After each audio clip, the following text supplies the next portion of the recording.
Are you facing the issue of no internet connection on Facebook Messenger? In this video, I will guide you step by step on how you can fix that. The first thing you want to do is turn on the airplane mode. Go ahead and turn on the airplane mode over here. Now wait for 10 seconds. After that, turn it off. Now you want to launch open the Messenger app. And check if your problem is fixed. Next thing you want to do is restart your phone.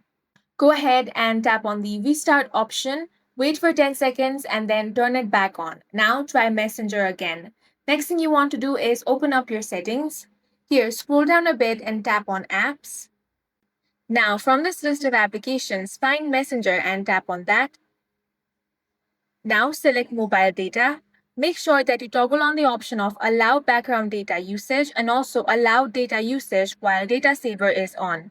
Once you do that, you will be able to use Messenger not only in Wi-Fi but also in data.